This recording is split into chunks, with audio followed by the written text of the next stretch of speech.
এর পূর্বে সরকারের নাটক দেখেছি। সরকারের বিদ্যুৎ জ্বালানি ও খনিজ মন্ত্রী জনাব ইকবাল হাসান মাহমুদ চুকু, যিনি বিএনপি নীতি নির্ধারণী স্থায়ী কমিটির একজন সদস্য, তিনি ইতিপূর্বে যখন পুরা দেশ জুড়ে তেলের পাম্পগুলোতে লাইন ছিল, তখন তিনি সংসদে বলেছিলেন যে তেলের দাম বৃদ্ধি পাবে না।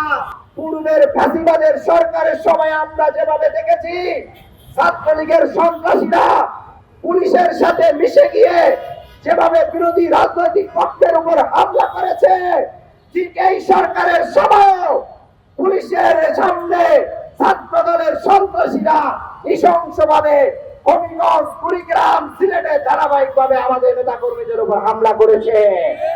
তারা ভেবেছে এনসিপিকে হামলা করে যে জনবান্ধব কর্মসূচিতে এনসিপি নিবিষ্ট করতে চায়, স্বার্থ সংশ্লিষ্ট জনবান্ধব কর্মসূচিতে এনসিপি মাঠে কর্মসূচি দিতে চায়, সেটি থেকে দূরে রাখতে গত 15 দিনের অধিক ধরে রাজধানীবাসী মোহাম্মদপুর, আদাবর থেকে শুরু করে রামপুরা, মিরপুর, কাফরুলের বিভিন্ন জায়গায় যাদের বাসা বাড়িতে গ্যাসের লাইন আছে, তাদের সেসব বাসা বাড়িতে চুলা জ্বালাতে পারছে না।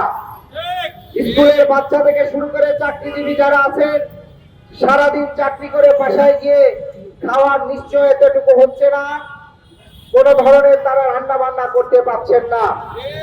এটি গেল আমরা বাসা বাড়িতে যে সরবরাহিত গ্যাস, সেটির অবস্থা।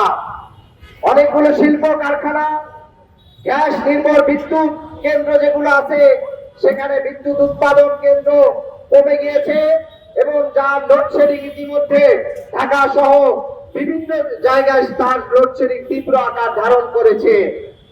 একই সাথে আমরা দেখতে পাই সিএনজি থেকে শুরু করে গ্যাস নির্ভর যেসব পরিবহন আছে, সিএনজি চালকরা বলতেছে যে গ্যাস তারা পাম্পে 3 থেকে 4 ঘন্টা লাইন দিয়ে ধরে মাত্র অল্প কিছু গ্যাস পায়, সেটি দিয়ে মাত্র আবার 2-3 ঘন্টা চালাতে পারে, আবার লাইন দিয়ে আবার তাদের 3-4 ঘন্টা সময় চলে যায়।